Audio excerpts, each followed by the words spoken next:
shows starting every 2 hours. Just like on your favorite cable sports channel, except GSMC Sports Network is absolutely free. Just search... Hello everyone and welcome back yet again to the GSMC Fantasy Sports Podcast, brought to you as always by the GSMC Sports Network. I hope you guys are enjoying the show because this segment is about to really make this show very exciting, especially for me because I get to talk about one of my favorite players in terms of not just the defensive side of the football, but also in the NFL because he's one of the most fearsome edge rushers. And now, seeing as how he's in a defense that really is going to make him stand out, I think he's going to go very high on IDP draft boards. And that player, if we switch to this screen right here, is Myles Garrett. Myles Garrett, as soon as he came into the league, everyone knew he was going to be special. But the problem was, he was an anomaly in a Browns defense that didn't really allow him to play to his strengths. He was a perfect blend of size, speed, and strength, and power moves, but no one was able to complement him. But this year, after a career year that saw him win the 2023 Defensive Player of the Year award, Myles Garrett is more poised than ever to continue to see his star ascend and maybe get the Browns deeper into the playoffs than they've ever been in their history. And so, talking about Myles Garrett as not just a defense but fantasy prospect is really exciting, especially this year, because he gets his due flowers in a system that finally fits him. So without further ado, let's jump right into what makes him so special. He's accumulated 858.76 fantasy points throughout his career. His best year was in 2021, 217.65 fantasy points from him. He had 125 tackles overall. He had 2 fumble recoveries, 42 tackles, 33 solo, 17 TFLs last year, 30 QB hits, 4 forced fumbles, 1 fumble recovery. An incredible year last year for Myles Garrett. Truly the center of a Browns defense that's finally becoming one of the best in the league under Jim Schwartz, who was a first-year coordinator, really allowing this defense to grow into itself. It should only get better, especially on the front seven. And that's why I really believe that, much like both Micah Parsons and TJ Watt, there are very few caveats for selecting Myles Garrett. Because when you look at this defensive front, I really love the players they got to complement Myles Garrett. Because Myles Garrett wants to focus on using his size, speed, and strength to get to the pass. He's an all-around defensive end who really is a code breaker in terms of how he fits the system. Because even though the Browns play a 4-3, and they are very aggressive in stopping the run, you need certain players along your front, especially at both ends, to really wreak havoc on opposing offenses. And so, it's Darius Smith and Dalvin Tomlinson.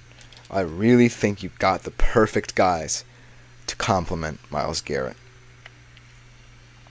And Darius Smith, you just have a savvy guy who's not necessarily focused on getting to the running back, or quarterback rather, but also just creating space for others. Yes, he can get sacks himself, but he just provides a lot of space for other edge rushers to get to their spots, ultimately make good defensive plays happen. And in Dalvin Tomlinson, you just get a man-eater in the middle. He can concentrate on taking the offensive tackles away, so both Smith and Garrett can focus on the guards on the outside. And so I really, really like how the Browns are developing their defense to truly make their stars shine. And Jim Schwartz, I think, really is just more focused on allowing these guys to play freely, allowing these guys to understand that if they just play with a passion and zeal for the game, then that's what makes them fantastic. I think Jim Schwartz is just a man manager, like they say in soccer or football that they call it across the pond. He just manages the players so well and just allowing them to interpret what they see on the field. And that's why the Browns are a dangerous prospect, and that's why Myles Garrett is one of the best defensive players in the league. Now, if there were truly any caveats, it's not actually on the defensive side of the ball, because defense is perfectly built to sustain what they did in 2023. It's just a matter of the pressure the offense puts on them, especially an offense that has had so many injuries within it over the past couple of years. And should a star offensive player go down, let's say Deshaun Watson goes down like he did last year, and Joe Flacco's not coming up off his couch. In fact, he's going to be at Indy for the year. You're stuck with a guy like DTR who really isn't that competent of a quarterback just yet in terms of as a backup doing what you want him to do. What's going to happen to a defense that suddenly has so much pressure on it? They really rose to the occasion last year and really was the force the defense needed. But if anything, I think that the Browns' offense is even more vulnerable this year because, A, not only is Deshaun Watson coming back from injury, but Nick Chubb as well. And so, if both your quarterback and running back are rusty, those are the two guys you really rely on, especially in Kevin Stefanski's offensive system. Like, if your quarterback and running back are not up to full fitness, that's really detrimental. And it could really screw over where the Browns defense starts in terms of field position. It could really wear and tear on them if your offense is just consistently 3 and out, 3 and out, 3 and out. And I certainly believe that if there's any defense that might be able to overcome that, it's definitely the Browns. But there are still certain weaknesses in this defense. Like, as much as I love the secondary and Martin Emerson and Greg Newsome are coming into their own at the corner positions, when you are playing in the AFC North, and especially conference games as well, you really have to key in on these vertical passing attacks that are transitioning into today's NFL. And you really have to understand that when you're playing in divisional game, it's going to be really tougher than ever. We see it every single year when the Browns play within the division and in their conference. There's really physical games. And at some points, the Browns might not fully be in it. And that's where the defense is going to have to make its bones this year. In those moments where the Browns could be struggling.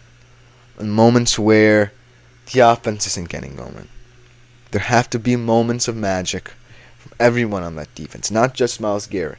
Myles Garrett is always going to have production. I know it's cliche to say that with all of these players, but they're all going to have their production. But it needs to come in timely manners in order for, defensive players to not be hurt. Because that's another thing. Fatigue matters in defense as well. Not just player hierarchy, but fatigue as well. And we've seen Myles Garrett be mortal. It was during the COVID era when he caught COVID and he came back. We've seen him be mortal. So there truly is no perfect NFL defender. And Myles Garrett realizes that. But I truly believe that this Browns defense has the opportunity to be special. And while Myles Garrett is a huge part of it, I really think the focus for them this year is just understanding the preparedness that might be asked of them. They rose up to the occasion last year. I want to see them replicate it if something goes awry offensively. And so Myles Garrett is definitely a tone setter in terms of IDP. I think he is also in the reckoning to go number 1 overall just because of his special traits and what he brings to this defense and the way they're trying to complement him to the best of their abilities. So, with Myles Garrett, he's the closest thing to a perfect defender you're going to get, but let's see how he handles another 17-game season where his offense might not be up to par. And that's all I have on one of my favorite players in the league, in Myles Garrett. But coming up next on the GSMC Fantasy Sports Podcast, we switch over to another bad man in the defensive front, in Nick Bosa. That should be a very interesting segment. We'll be right back on the GSMC Fantasy Sports Podcast to talk more about him.